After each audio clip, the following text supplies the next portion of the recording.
In a quiet mountain town, a weary veteran named Dan thought his days would pass in silence, with only his loyal dog Buddy by his side.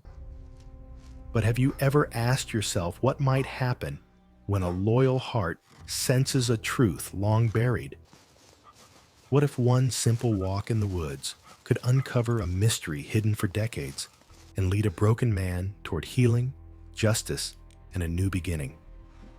This is the story of a veteran, a faithful dog, and the courage that changed everything. I hope you enjoy the story. Before we begin, tell me where you are watching from. Drop your country in the comments below and subscribe. The morning air in the mountain town was cool and pale, with a thin mist drifting through the pines and the faint scent of wet soil rising gently from the forest floor. The sky was washed in a muted silver, and a soft breeze moved through the tall branches above Dan Walker, as if whispering to him that another long day had begun. Dan Walker was a man in his early 40s, built with the solid frame of someone who had spent most of his life working with his hands. His shoulders were broad, but carried the weight of a past he could never quite leave behind. His skin was sun-worn with a deep tan that came from years spent beneath harsh desert suns and colder mountain mornings. His hair was dark brown, streaked with strands of early gray, cut short in the style he had kept since his military years. His face was rugged, with sharp cheekbones and a jawline framed by a thin layer of stubble that never fully disappeared, no matter how often he shaved. His hazel eyes carried the heavy quiet of a man who had seen too much and slept too little. Dan had served for years in the Middle East as part of a maintenance and support unit, though battle always found its way to him. His unit had lost friends during a supply route ambush, and the memory still haunted him. The explosions, the dust, the desperate shouting, the nights afterward, when silence felt louder than the gunfire. All of it clung to him like a second skin. The war had carved deep trenches in his mind, trenches no one else could see, but which he felt with every breath. Now back home, he worked as a mechanic in a small garage at the edge of town. The garage was cramped with rusted tools and vehicles that had long stories of their own, but Dan fixed them with the same patience and quiet determination he used to navigate the toughest days abroad. His boss was an older man named Harris, a wiry figure with thinning hair and an easy, casual attitude. He respected Dan for his work ethic and gave him enough freedom to come and go as needed. But life was still hard. Dan lived in a modest cabin on the outskirts where the rent was cheap. The walls were thin, and the cold crept in during winter. He carried debts that piled up during his transition home, and despite working long hours, the money never stretched far enough. Yet the real struggle was internal. Every night, when he tried to sleep, his mind replayed old battles and old ghosts. Sometimes he woke drenched in sweat, his heart pounding as if awaiting an attack that would never come. The one steady light in his life was Buddy. Buddy was a 3-year-old German shepherd with a strong, muscular build and a coat of deep black and warm tan. His eyes were sharp, intelligent, and always full of a loyal focus that seemed anchored entirely to Dan. Buddy had been abandoned by his previous owners and rescued by a small shelter in the valley where Dan first saw him. The dog had been wary, then pacing aimlessly with a restless energy. But when Dan approached, Buddy had simply sat down and looked up at him with calm, steady acceptance. It was an instant bond. Buddy moved with the disciplined alertness of a trained working dog, even though he had never been officially trained. He stayed close to Dan, always positioned at his side, or just ahead, as if clearing an invisible path for him. His ears lifted at the smallest sound, his tail steady with confidence. He was protective, but gentle, and when Dan's nightmares dragged him awake, Buddy would press close, laying his head against Dan's chest, steadying his breathing and grounding him back into the present. This morning, like many others, Dan walked into the woods behind his cabin, seeking the quiet that only the trees could offer. The forest had become his refuge, a place where he could breathe without feeling the pressure of memories closing in. He stepped along a faint trail covered in pine needles, his boots making almost no sound. Buddy trotted slightly ahead, scanning each movement in the branches, each rustle in the undergrowth. As they walked, Dan's thoughts drifted through the weight of his week. The garage had been busy, but the bills still outpaced the paychecks. He had received a letter from the bank, reminding him of overdue payments, and he felt the familiar churn of worry. He hated the feeling of being trapped not by bullets or explosions, but by numbers on a paper that demanded more than he could give. That kind of fight was different. There was no training for it, no mission plan, no backup team. It was just him against the slow grind of life. But the forest softened those worries. The wind through the leaves sounded like distant waves. The earthy scent of moss and pine grounded him the way the desert never could. Buddy occasionally looked back over his shoulder, making sure Dan was still walking with steady steps. Dan nodded each time, grateful for the dog's constant presence. He thought about how strange healing worked. Some days he felt progress, like a small patch of sunlight breaking through a cloud. Other days felt like sinking deeper into a shadow he could not escape.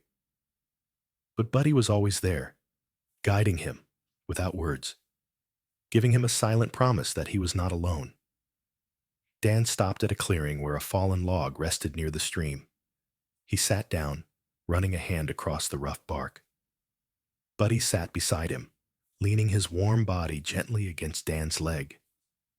The stream murmured softly, a faint ribbon of sound that cut through the thick quiet. Dan looked at the flowing water and tried to steady his thoughts. He wished for a simple life free of worry, free of memories. Yet he knew he was shaped by all of it, by war, by struggle, by survival. Still, a quiet longing pressed against his chest. He wanted more than to simply get by. He wanted to believe that peace was possible, that healing had a path, one he had not yet walked. He placed a hand on Buddy's head, feeling the dog relax beneath his touch. Buddy had no doubts, no fears, only loyalty. Dan envied that purity. He closed his eyes, breathing deeply, letting the forest fold around him. He did not know what the coming days would bring. He did not know that this quiet walk with Buddy would soon pull him into something much larger and darker than anything he had expected. For now, he simply sat, letting the steady presence of his dog keep him anchored, letting the forest carry the weight. He was too tired to hold. Dan rose again, brushing off his hands. Buddy moved instantly to his side tail low, but wagging with calm assurance. Together, they continued down the narrow path, deeper into the woods, where the air felt clearer and his thoughts felt lighter. Dan did not speak, but Buddy understood, all the same. This was their morning ritual, their silent agreement to keep moving forward, even when the world felt heavy.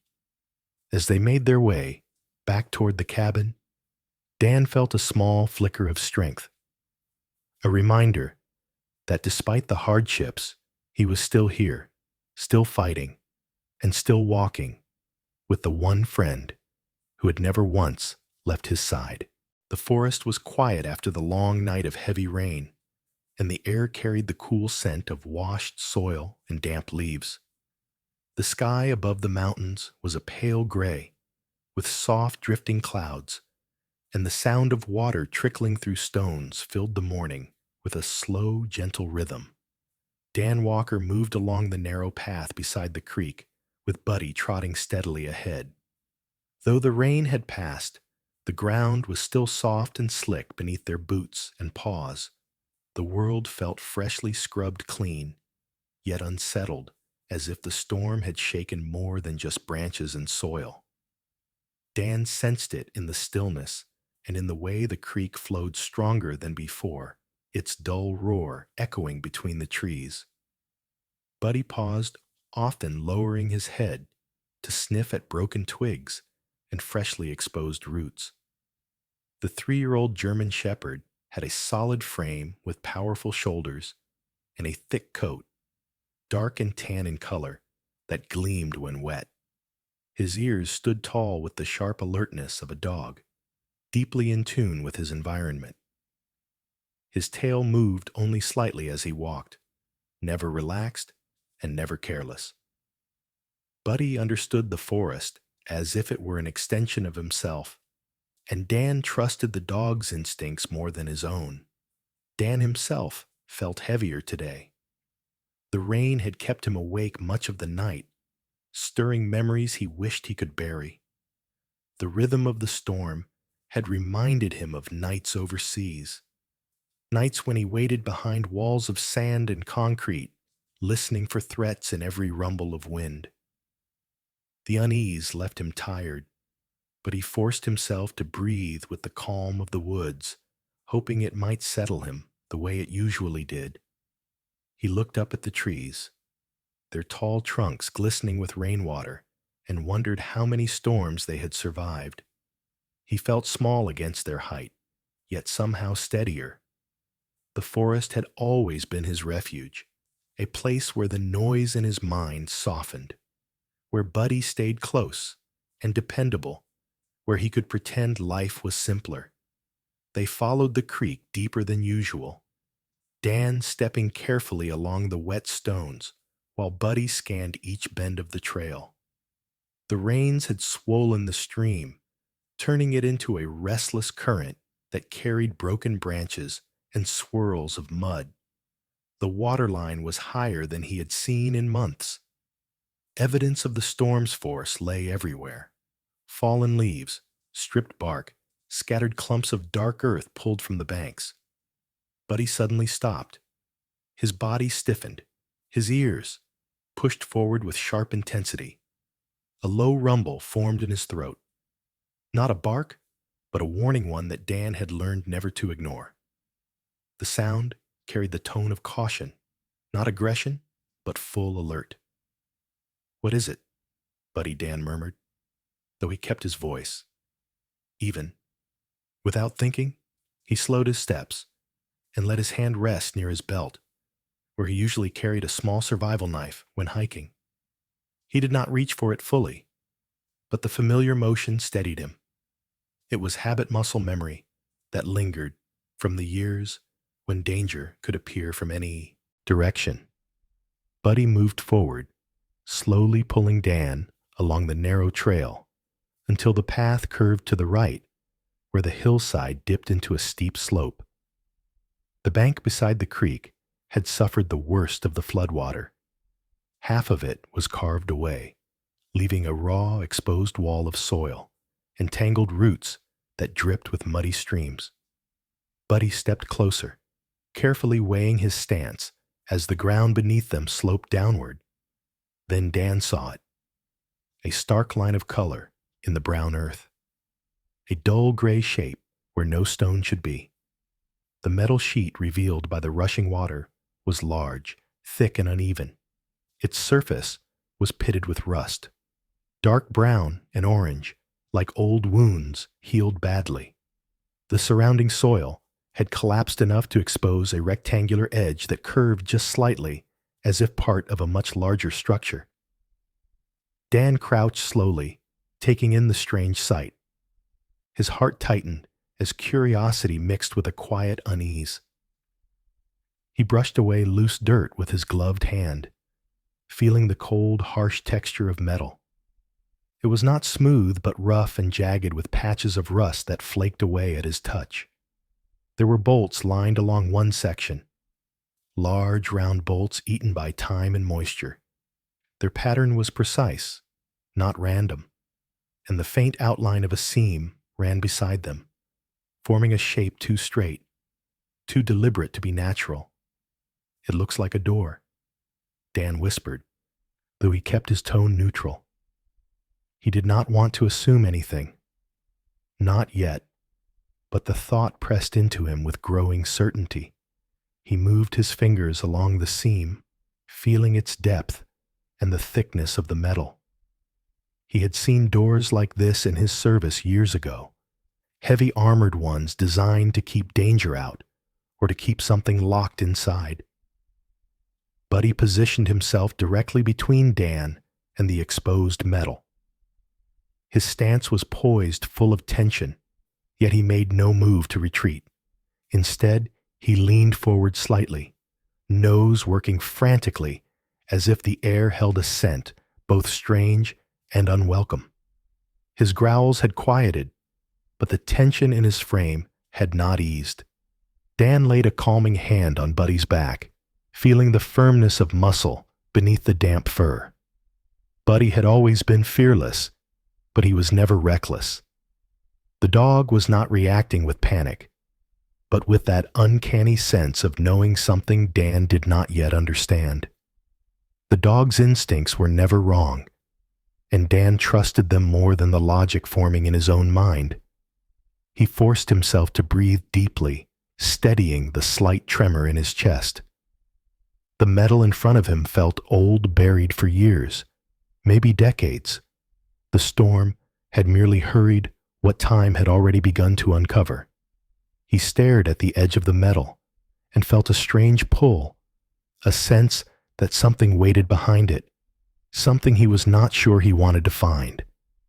Yet curiosity and caution twisted inside him in equal measure. He had always been the kind of man who confronted things head-on, even when fear sat like a stone in his stomach.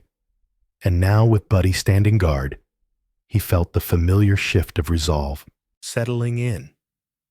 Sometimes it was better to face the unknown than to let your imagination shape it into something larger and darker.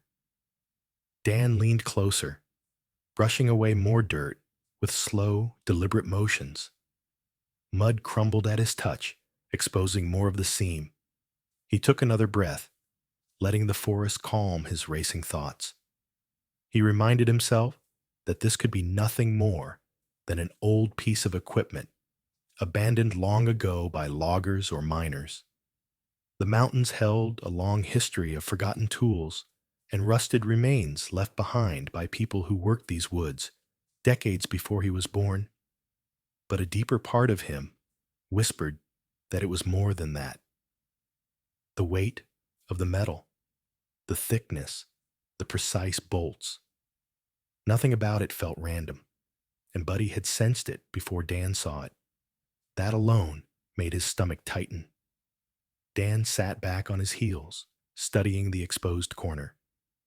The rain had done the work of pulling away the first layers. Now it was up to him to decide what came next.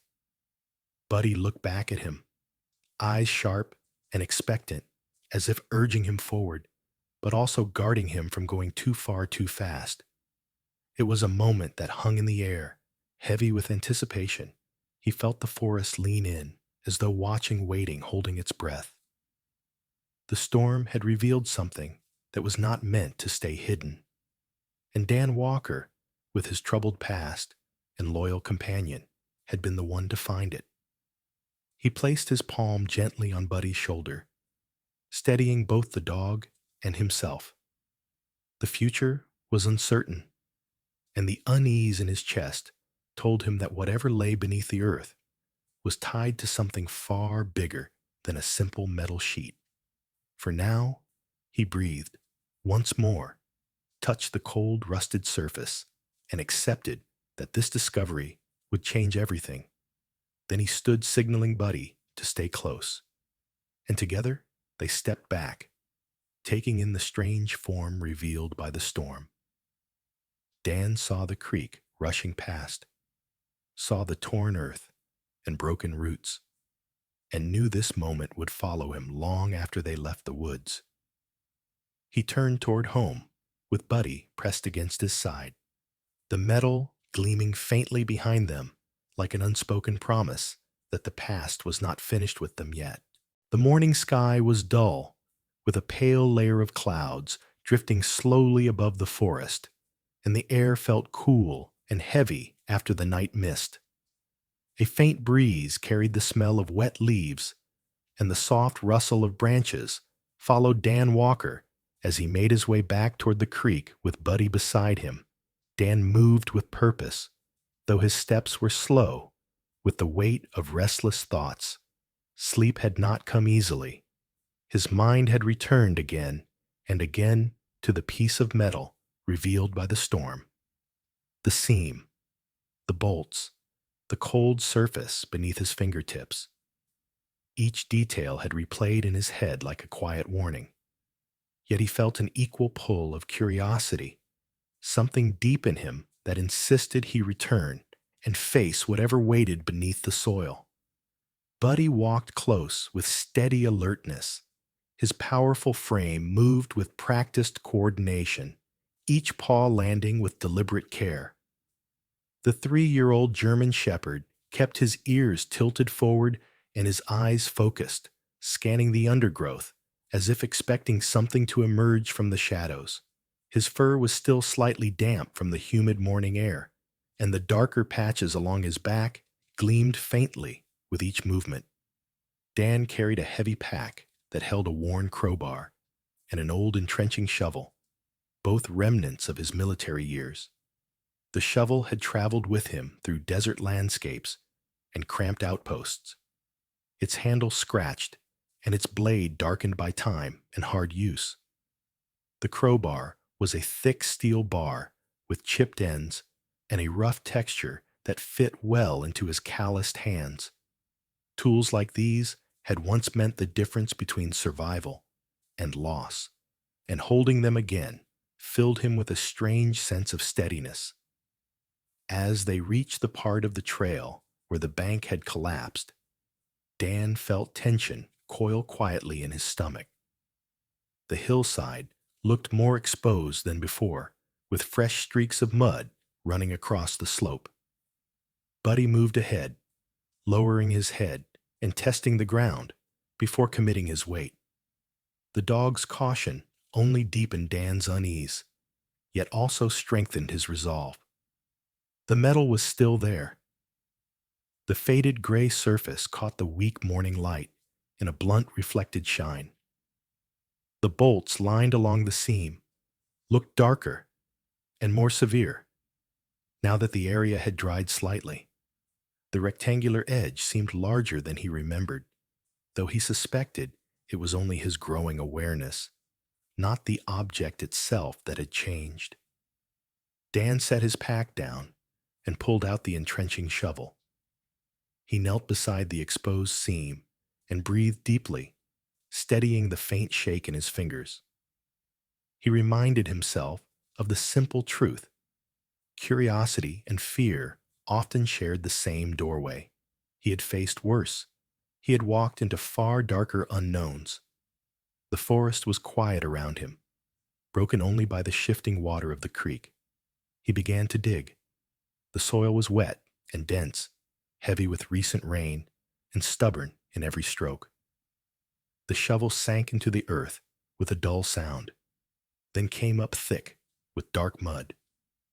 He worked with slow, determined movements, carving away the layers holding the metal in place.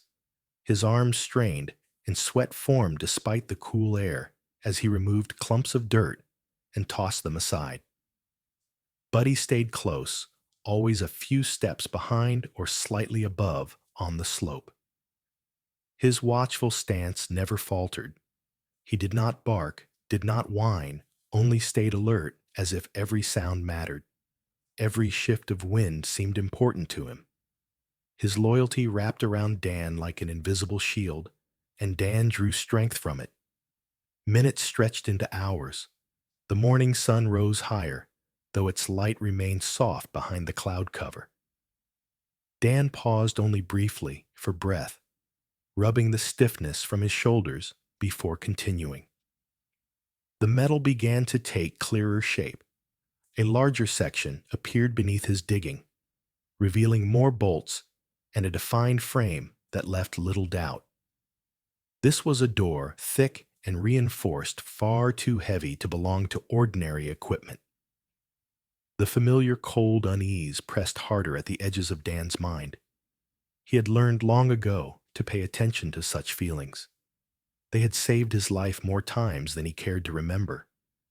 But another part of him, the stubborn part, shaped by years of survival, refused to back away. Now finally, after clearing enough space, Dan reached for the crowbar. He wedged the thick end into a narrow gap along the seam. The metal resisted at first, refusing to shift, even as he leaned his weight into it. He adjusted the angle, tried again, feeling the strain move from his shoulders into his arms and down his spine. The crowbar groaned, the metal grinding in a harsh, scraping sound that cut sharply through the quiet Buddy's ears, shot upward, but he remained steady, unwavering in his guard stance. Dan pushed harder, his muscles trembling with effort. Then with a sudden jolt, the metal shifted just slightly, a grudging movement, as if the earth itself did not want to let go. Encouraged, he repositioned the crowbar again, wedging deeper into the seam. He used all the strength in his body, leaning into the tool, until a harsh tearing crack split the air. The door gave way, just enough to break the seal. A wave of odor rushed out, thick with mold and the unmistakable scent of long decay. The smell was heavy, suffocating the air with the dark history trapped inside. Dan instinctively covered his nose with his sleeve, but forced himself to remain steady. He felt a chill along his spine, the kind that came not from cold, but from the presence of something abandoned for far too long. He used the crowbar again, widening the gap until the door swung inward, revealing a hollow space filled with darkness. Dan reached for the flashlight in his pack, though his hand hesitated for a brief moment. The opening felt like the mouth of something ancient and forgotten. He swallowed his unease and turned on the light. The beam cut through the dark, revealing a steel interior coated in patches of rust. The floor was littered with scattered debris, and then he saw them. Two skeletons still positioned where seats once stood. The bones slumped forward, worn clothes hanging in thin, decayed shreds. The faded fabric looked like uniforms, the kind worn by private security workers decades earlier. Their shoes, cracked and brittle, rested against the metal floor. The scene struck Dan with a sharp coldness that spread through his chest. Vague memories of old news stories flickered in his mind, but he pushed them aside for now. He was not ready to draw conclusions, only to understand what he was seeing. He stepped inside, moving slowly. Boots echoed softly against the steel floor. A few empty shell casings lay scattered, catching the faint light in dull glints. Near the back of the compartment, a safe stood broken, with its door twisted and torn, its contents long removed. Buddy stepped to the doorway, but did not enter. Instead, he sniffed the air, then lowered his body slightly. The dog remained silent, watching every corner, as if assessing unseen threats. Dan trusted that instinct he always had. Then Buddy moved to the left side of the opening, nudging his nose toward a space beneath the driver's seat. He pressed his snout deeper and began to sniff with focused intensity, then pawed lightly at the metal floor. Dan knelt, following Buddy's lead. He reached beneath the seat, brushing away dirt and rust flakes. His fingers struck something small. He pulled it free, wiping away grime with his thumb. It was a metal lighter, a simple rectangular shape with letters engraved into its side. HB. The letters shimmered faintly under the flashlight, and a cold heaviness settled deeper into Dan's chest. The detail was too precise, too personal. This was no ordinary accident. He held the lighter in his palm, feeling the weight of revelation growing heavy and absolute. The truth was beginning to form, and it frightened him more than he expected. But Buddy looked at him with steady eyes, offering the same silent reassurance he always had. They stood together at the edge of something far larger than either of them. Yet Dan knew this discovery was only the beginning. The morning sky over the small mountain town was pale and cool, with a thin veil of cloud softening the early sunlight. The air smelled faintly of wet pavement and fresh pine, and the quiet streets carried the stillness of a place that had not yet fully awakened. Dan Walker drove slowly along the narrow road, entering town, with Buddy sitting upright in the passenger seat. The German shepherd kept his gaze fixed ahead, ears slightly raised, as if sensing Dan's unease. Dan had not slept well. The images inside the metal chamber, the skeletons, the shell casings, the mangled safe, and the lighter with the letters HB had all replayed in his mind through the long hours of night. He felt the weight of those bones, the silence around them, the unanswered questions waiting like shadows at the edges of his thoughts. He parked near the small public library, a simple, one-story brick building with faded paint and a narrow set of concrete steps leading to the front door. He left Buddy in the truck windows cracked just enough for air. The dog watched him with calm expectation, but remained alert as always. Inside the library, the cool air carried the smell of old paper-worn covers and quiet study. A woman in her late 60s sat behind the front desk.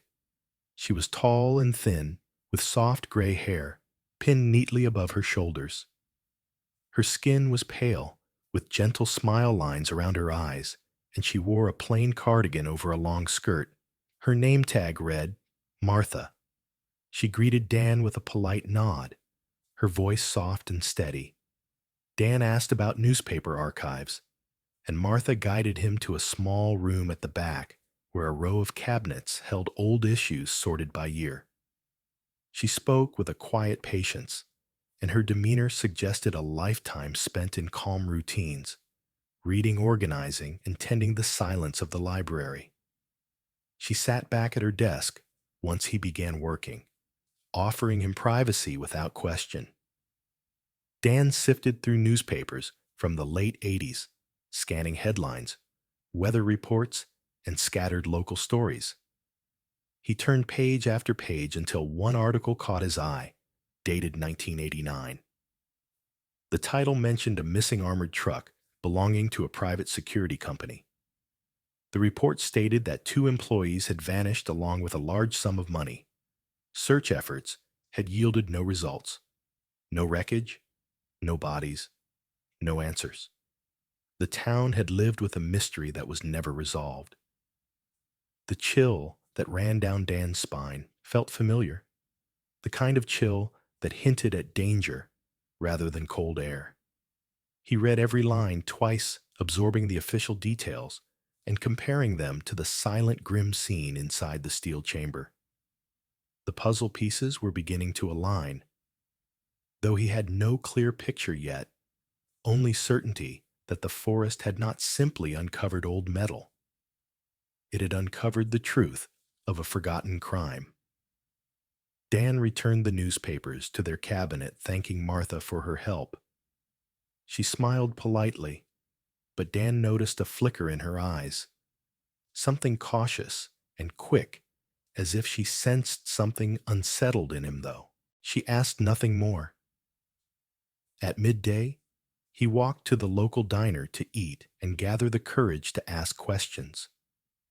The diner sat at the corner of the main street, its windows fogged slightly from the warmth inside. The smell of frying bacon and brewed coffee greeted him as he stepped in. The room was modest, with simple wooden booths and a long counter lined with stools. A few townspeople sat eating quietly. Most appeared to be middle-aged or older. Their clothes were worn from daily labor, and their faces held the calm seriousness of people who worked with their hands. One older man had a wide frame with rough, weather-beaten skin and a thick salt and pepper beard. He ate alone, staring into his coffee. Another woman sat near the window, her back straight, her light brown hair pulled into a tight braid that suggested a practical nature. She wore a denim jacket and watched the street rather than the room. Dan took a seat near the back. A waitress approached a woman in her 50s with short dark hair streaked with gray and a kind but tired expression. She spoke with a warm, steady voice as she placed a menu before him. After ordering a simple meal, Dan waited until she returned. He asked casually about old events in town, any stories from the late 80s. Perhaps something unusual involving missing people or lost vehicles. He tried to keep his tone light, but there was a subtle tremor beneath his words. The waitress reacted first, with a faint hesitation, a blink that lasted just a second longer than normal.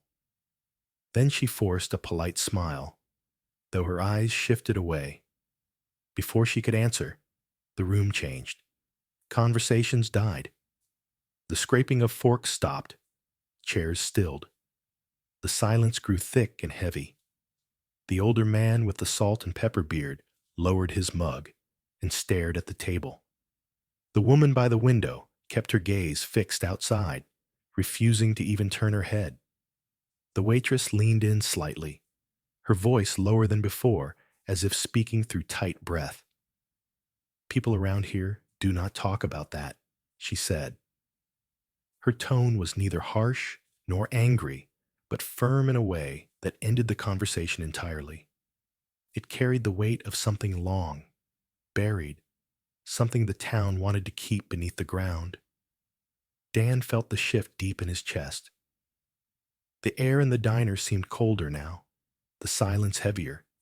He nodded quietly, not pushing further.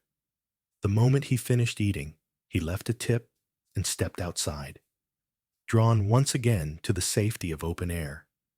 He drove back toward the forest, his thoughts restless. The town had spoken without speaking. Their silence was more revealing than any explanation. Their avoidance, their unease, their refusal to respond all pointed toward a secret that someone did not want uncovered. When Dan reached his campsite, the light had begun to fade, and the shadows grew long across the forest floor. He stepped out of the truck, expecting Buddy to run forward as usual. But the dog stood still near the fire pit, stiff and tense with a low growl rising from his chest, a deep warning sound that Dan had rarely heard, except in moments of true threat. Dan approached slowly, his pulse tightening. Buddy kept his body low, his gaze fixed on the small wooden table Dan had built from fallen branches and rope. The moment Dan saw it, his breath stalled. A hunting knife was buried deep into the center of the table, its handle carved from antler, its blade wide and sharp. The force of the strike had driven it so far down that the wood around it had splintered. Slight impressions in the soil around the camp showed footsteps, 2, maybe 3 pairs, heavy boots, judging by the depth. Someone had been there, someone from the town, someone who wanted him to stop digging. Dan felt the quiet rage rise beneath his ribs, mixed with fear, but also something steadier. Resolve, Buddy stayed pressed close, watching the surrounding darkness as if expecting the intruders to return. Dan placed a hand on the dog's, back drawing strength from the solid form beside him.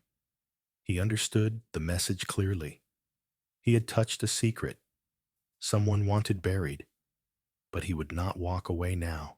The morning air was cool, with thin streaks of mist sliding low across the forest floor, and the sky was a soft blue hidden behind drifting clouds that muted the sunlight into a gentle gray glow.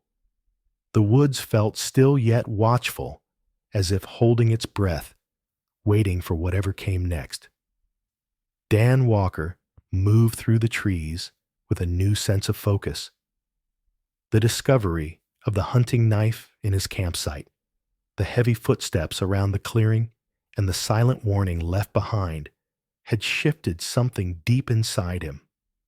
The old instincts he had carried through the war, instincts he tried to silence through quiet days at the garage and long walks in the woods, had awakened again. He felt the tension in his shoulders, the steadiness in his breath, the sharpened awareness that once kept him alive in hostile lands. Beside him, Buddy walked in a low, deliberate stance. His ears stood tall, and his eyes scanned the forest with unwavering attention. The 3-year-old German shepherd sensed the shift in Dan, the same way he sensed danger long before it arrived. Buddy understood that caution was no longer a precaution, but a necessity. Their campsite had changed overnight. Instead of the open tent and visible supplies, Dan had packed away anything that could be tracked or stolen. He moved his sleeping area deeper into the trees, choosing a narrow dip between 2 large oaks where the shadows lay thicker and the wind carried fewer sounds. He built a small cover of branches and canvas, making a low shelter that blended into the forest floor. Buddy slept close, pressed against the opening, as if guarding the only entrance. Dan also set a perimeter using thin fishing line tied to cans filled with pebbles hidden beneath ferns and leaves. The slightest movement would rattle them and alert him to intruders. He had once made traps far more complex with wire and scrap metal, but now he needed only enough sound to buy seconds of reaction time. He buried important items like his spare flashlight, a folded map, and the lighter engraved with HB inside a waterproof bag beneath a fallen log far from camp.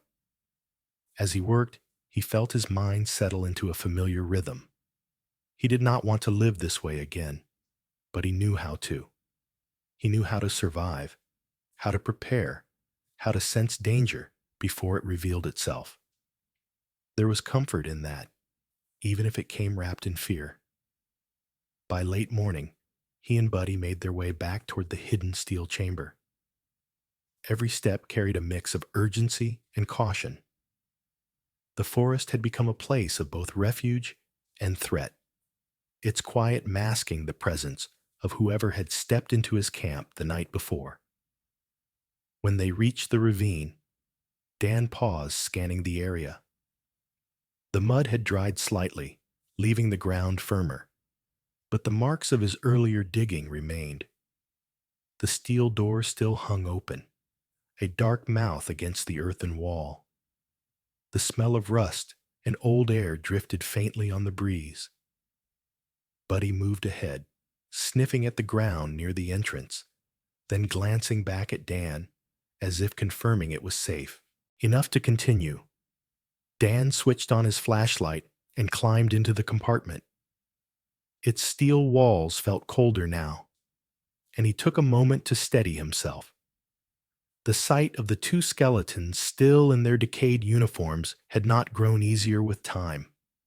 Their presence pressed heavily on his chest like an unanswered plea. He lifted his phone and began to photograph everything: the shattered safe, the shell casings, the uniforms, the interior walls, each detail captured with careful angles and close shots. The light from the phone revealed more patches of rust flakes and old dirt, and the silence around him felt thick. Buddy nudged him lightly before lowering his head again, sniffing toward the floor beneath the driver's seat. The dog scratched once, then twice, and looked directly at Dan with sharp expectation. Dan followed the signal and knelt, brushing aside the settled dust from earlier. His fingers touched a faint edge, something that felt out of place, smooth and thinner than the rest of the metal. He cleared more dirt and saw it clearly, now a rectangular outline carved into the floor, almost invisible without close inspection. It did not match the construction of the vehicle. He traced the outline with his fingers, feeling the slight shift in texture and weight. A false panel. Dan reached for the crowbar and eased the pointed end beneath the edge of the panel. He applied pressure gradually, feeling the slight resistance, and then the small, sharp give of metal separating from metal. The plate lifted inward, revealing a hidden cavity beneath. Inside the space bundles were stacked tightly wrapped in thick plastic and sealed to withstand time and moisture.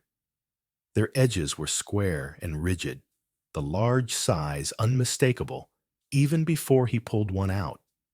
Money rows of bundled bills pressed together in neat thick stacks preserved by the sealed wrapping. Beside the bundles rested a small worn notebook bound in cracked leather. Dan opened it carefully, the pages brittle with age. Inside, he saw lines of numbers, routes, and times, names of contacts written in rushed handwriting that stretched unevenly across the paper. The information was clear enough to show intent and planning far beyond a simple robbery. It offered a map of guilt, a blueprint of a crime that had been buried as deeply as the metal chamber itself. Dan felt a cold heaviness settle into his chest. The truth was now more than a suspicion. It had shape, it had weight, and it had proof enough to destroy whoever had tried to keep it hidden. He knew this evidence could expose the person behind the 20-year silence. But before he could store the notebook, a distant noise reached him. The low, steady growl of an engine far from the road and moving slowly through the woods. The sound was faint but growing stronger. Its direction was unmistakable. Someone was approaching. Buddy's ears shot up, and the dog let out a deep warning rumble. Dan felt a surge of urgency race through his hands. He dropped the panel back into place, brushing dirt across it in quick, practiced movements. He tucked the notebook into his jacket and signaled Buddy to stay low. The engine grew louder in the distance, too loud to be an accidental traveler. Someone was coming toward the ravine. Dan moved fast, climbing out of the compartment and grabbing his pack.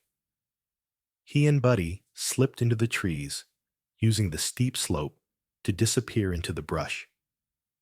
The forest path ahead was narrow, uneven, and littered with fresh debris from the storm. But Dan knew the terrain.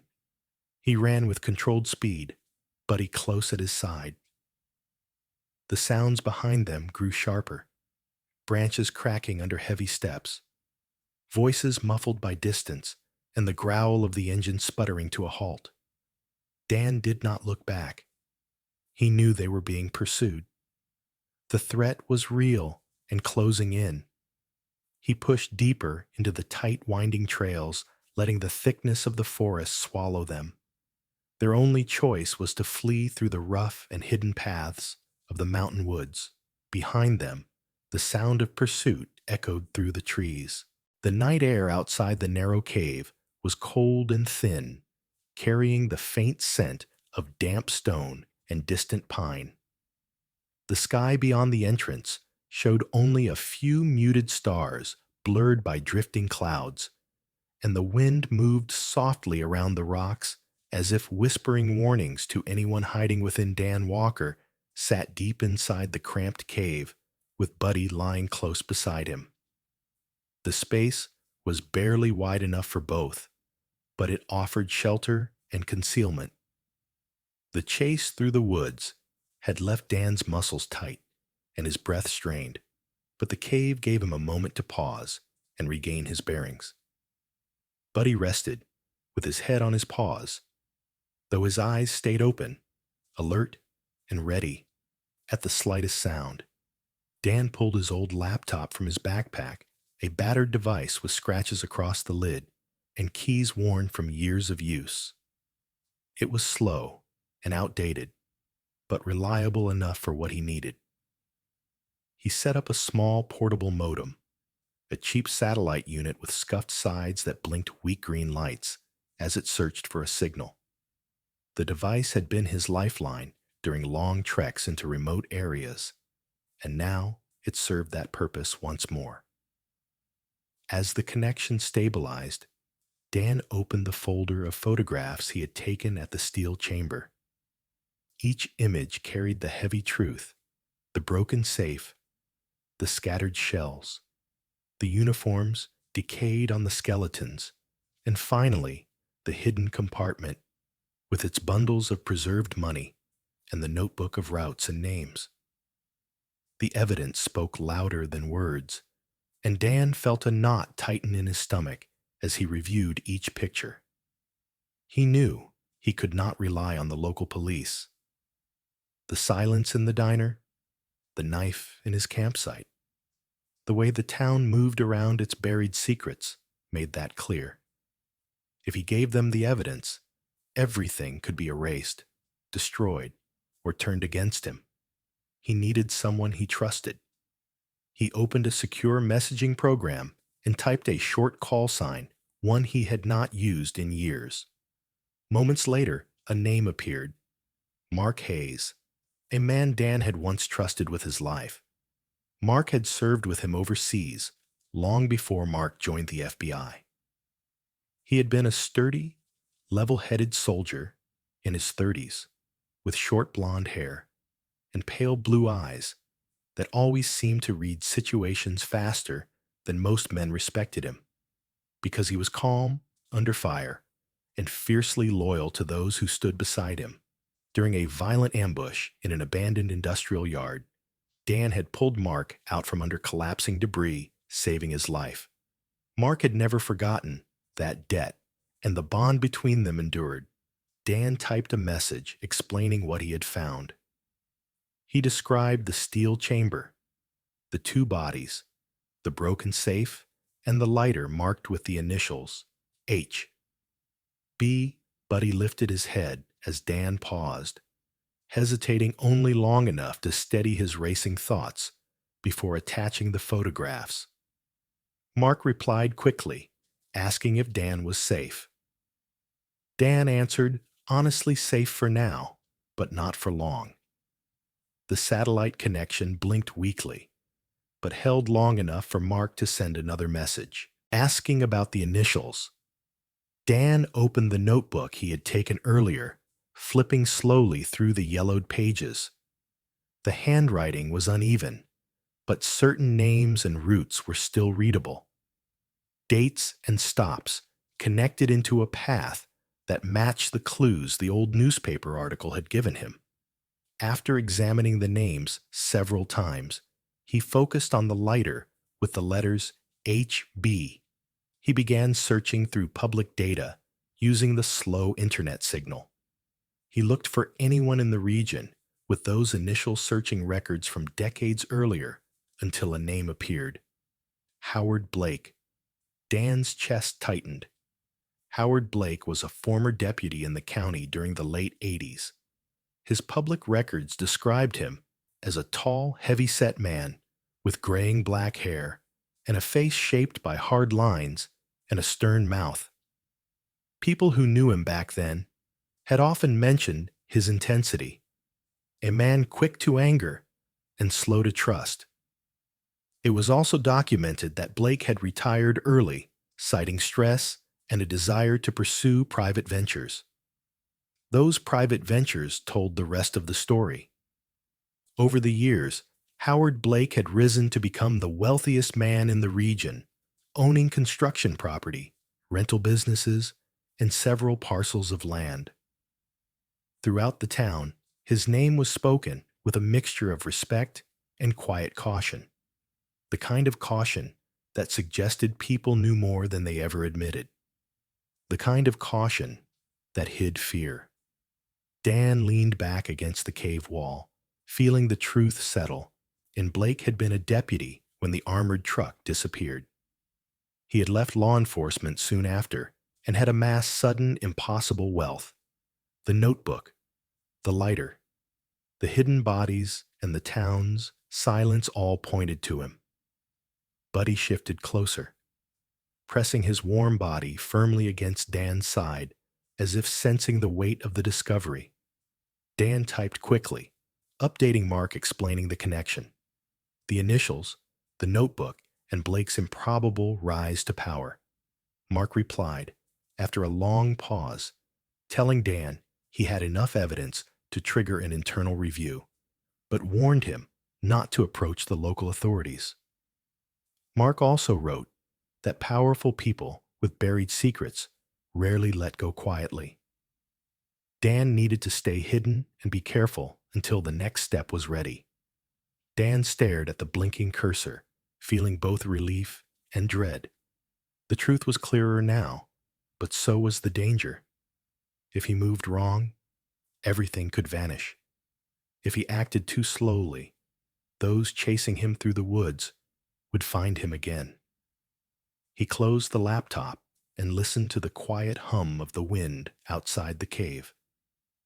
Buddy remained awake, ears twitching at distant sounds. Dan laid a hand on the dog's shoulder, grounding himself in the steady presence he trusted more than anything. He knew he and Buddy could not rely on police stations, judges, or local deputies.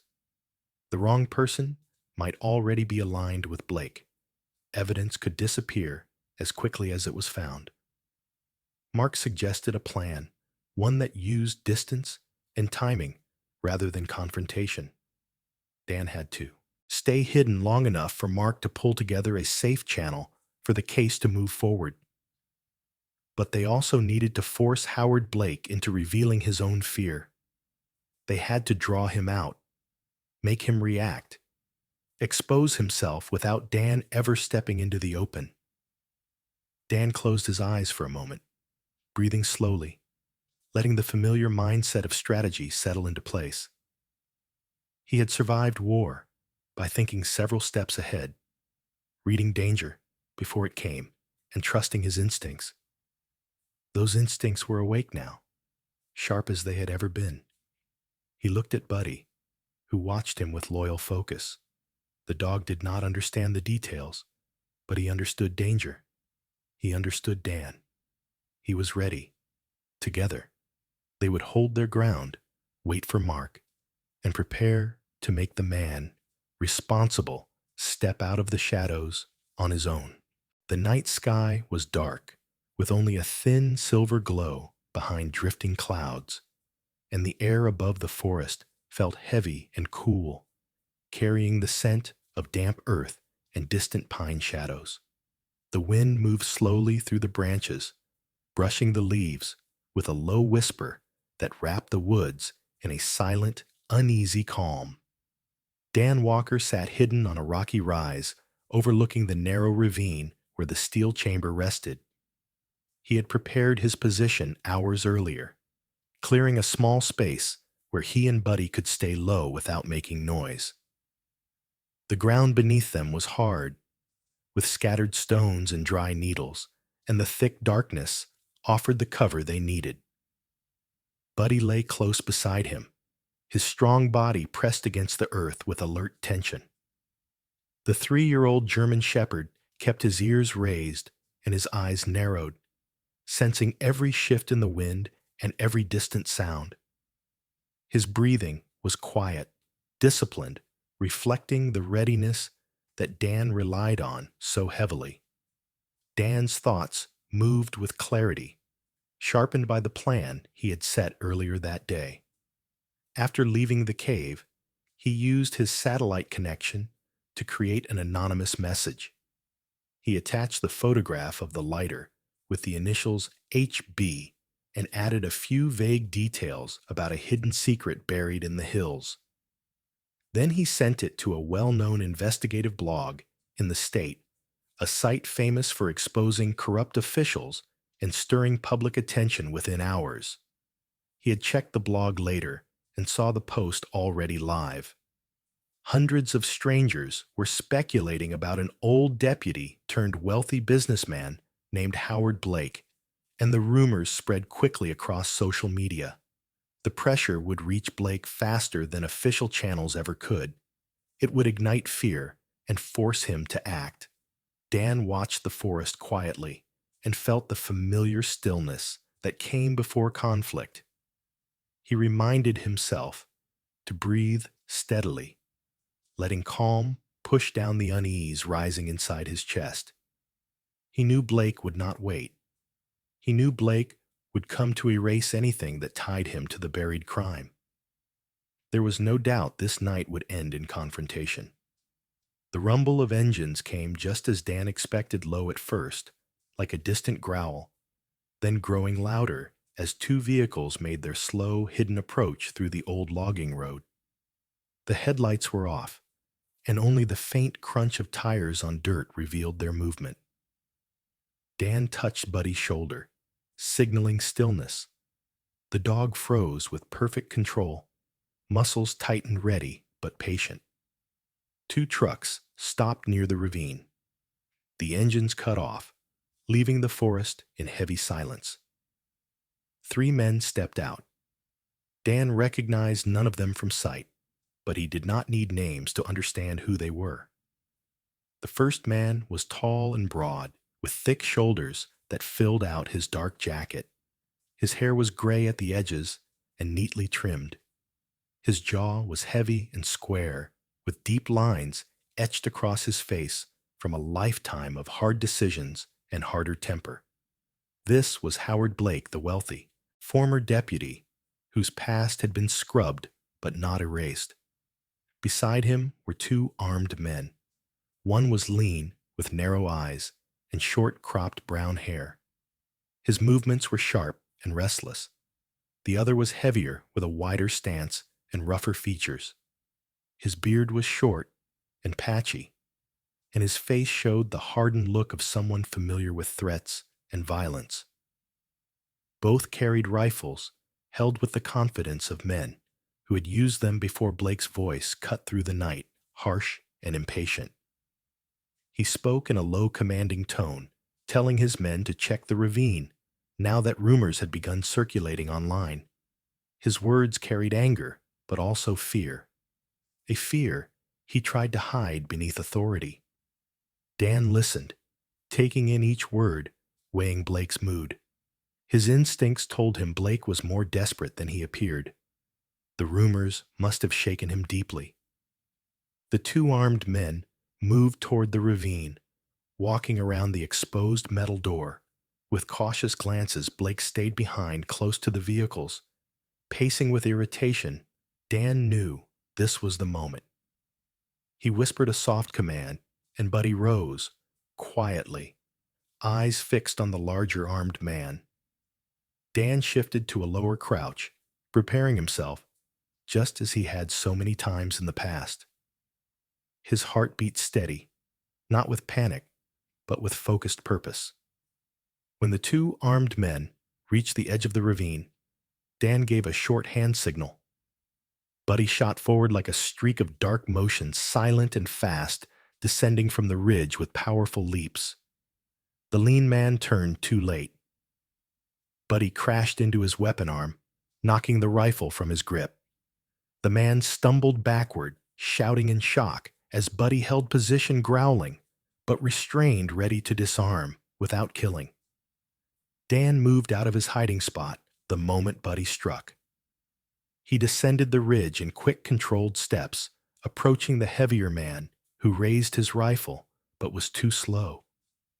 Dan closed the distance in a sharp rush, catching the man's arm and twisting his balance off center. With a practiced movement shaped by years of battlefield training, Dan swept the man's legs and brought him to the ground, pinning his arm and knocking the rifle away. The man tried to struggle, but Dan pressed his weight firmly, holding him still until he stopped resisting. The noise of the brief fight echoed through the ravine. Blake spun around his face, twisting with shock, then anger. He reached quickly for a handgun at his side, but Dan was already standing over the disarmed men. Buddy positioned between Blake and the ravine, growling with steady warning. Dan lifted his flashlight and switched it on the beam, cutting through the darkness, illuminating Blake's tense expression. Blake froze, caught in the light, his grip tightening around the handgun, but he did not raise it. Dan kept his stance strong and steady, his breathing controlled. Blake demanded to know what Dan wanted, why he interfered, claiming Dan knew nothing. But Dan kept the light fixed on him and spoke with calm, stern resolve. He told Blake the truth was already surfacing and the evidence could no longer be erased. The lighter, the notebook, the bodies in the chamber, everything pointed directly to him. Blake's face shifted from rage to rising panic. His eyes darted toward the trees, then back to the ravine, then toward his fallen men, as if searching for an escape. Though he tried to maintain authority, the trembling at his jaw gave him away. As Dan held Blake in the beam of the flashlight, a distant sound carried faintly through the forest. The thin rising wail of approaching sirens, not close yet, but growing louder, cutting through the stillness like a promise. Blake heard it too. His eyes widened with the realization that this time the law was coming for him, not under his control, but from outside the town he once ruled. Dan kept the light steady, but he kept watch, and the sirens drew nearer. The morning sky was soft and pale, with a gentle breeze carrying the cool scent of pine across the valley, and the sun rising slowly over the mountains cast a muted warm light across the forest floor. The air felt settled after the long, chaotic night, as if the land itself had finally exhaled. Dan Walker stood near the rim of the ravine, watching the forest shift from shadow into daylight. Buddy sat beside him, tall and steady, his dark and tan coat lit faintly by the soft sun. The German shepherd's ears were raised alert, but calm, sensing that the danger that had surrounded them for so long was finally lifting. Below them, the flashing lights of FBI vehicles illuminated the ravine. Agents moved with measured steps, their uniforms crisp and their faces focused as they documented every part of the scene.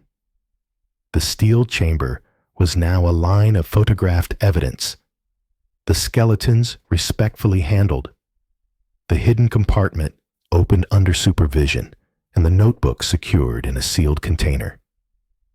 Howard Blake stood in handcuffs near one of the vehicles guarded by 2 agents. His face looked empty now, stripped of anger and stripped of the iron authority he once carried. His shoulders sagged beneath the weight of truth and the realization that the decades of lies he had built were crumbling around him. Blake had once been a man who commanded fear, but now he was only a man cornered by his own past. Dan watched him for a long moment, not with triumph, but with a quiet, heavy understanding. Justice was never loud. It was steady. It was patient. And sometimes it needed someone willing to walk into darkness to bring it back into the light. One of the FBI agents, a tall man with short dark hair and a firm but respectful demeanor, approached Dan. His name was Agent Harris, and he carried himself with the calm confidence of someone who had spent years handling dangerous cases. His face showed lines of experience, but his eyes held a thoughtful steadiness. Agent Harris thanked Dan for his courage, explaining that Blake's brief, panicked confession at the ravine, combined with the evidence Dan had gathered, left no doubt about the decades-old crime. The families of the two security guards who vanished long ago would finally know the truth. Their loved ones had not abandoned their duty. They had been murdered by a man they trusted, and their honor would now be restored. Harris also explained that the money found in the hidden compartment would be divided according to federal guidelines. A portion was allocated as compensation to the guards, families acknowledging their loss. Another portion would be directed to community and veteran support funds, including programs for soldiers struggling with reintegration and trauma. The remaining portion was issued as a reward to Dan for uncovering the truth and risking his life to do so. Dan listened quietly, feeling a mixture of relief and disbelief. The idea of receiving a significant reward felt surreal. He had not sought money. He had sought answers, closure, and safety.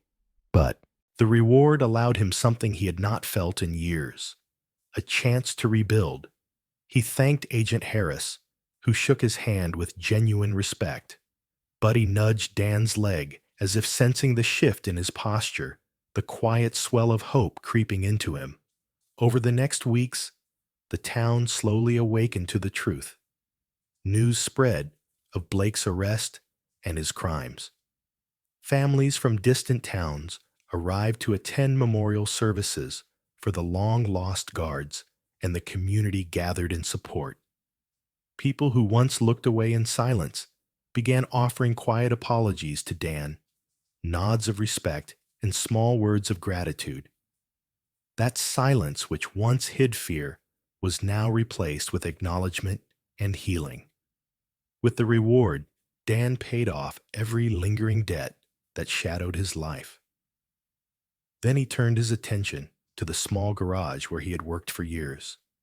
The building was old, with peeling paint and tools scattered in mismatched piles. But it had always been a place where Dan understood himself. He used part of his reward to restore the garage, replacing broken equipment, repairing the roof, repainting the walls, and adding a small training corner. He reopened it not only as a repair shop, but as a small workshop where veterans returning to civilian life could learn practical skills. Dan posted a simple notice at the town board.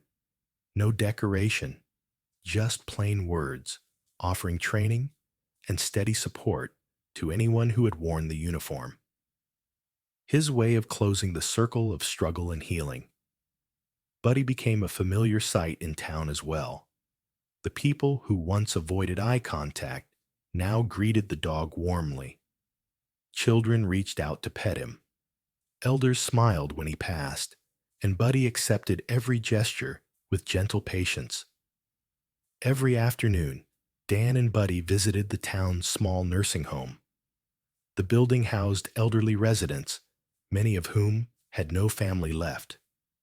They welcomed Dan with warm eyes and soft voices, but they welcomed Buddy with even greater joy. The German Shepherd would sit quietly beside their chairs, resting his head on their knees, letting them stroke his fur. His calm presence softened lonely hearts, and Dan saw each visit as a reminder of the peace he had fought to reclaim. Sometimes, while Buddy lay next to an old man who had once served in Korea, or an old woman who worked through decades of hardship, Dan would sit near the window, listening to their stories. He understood their battles, though different in shape, shared the same echoes of fear, courage, loss, and endurance.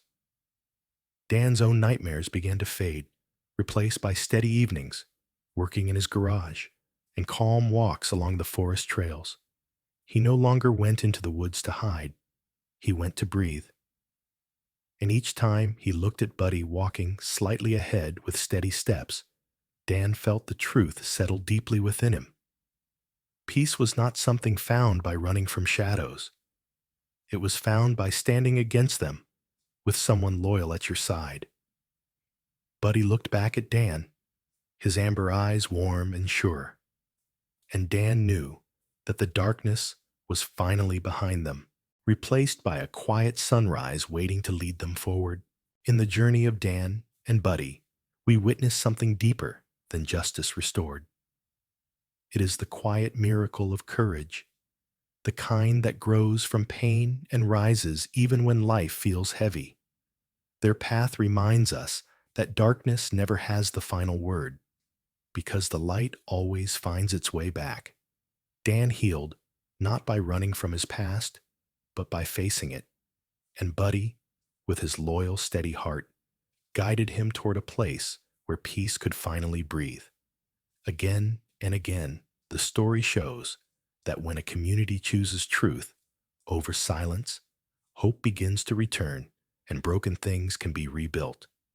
As this story comes to an end, I want to leave you with a gentle reminder that God still works in the small corners of our everyday lives. Even when we cannot see his hand, every act of kindness, every moment of bravery carries his grace. If this story touched your heart, please share it to spread hope, leave a comment, and subscribe to join our growing community. And may God bless you with peace, strength, and comfort in every step of your journey.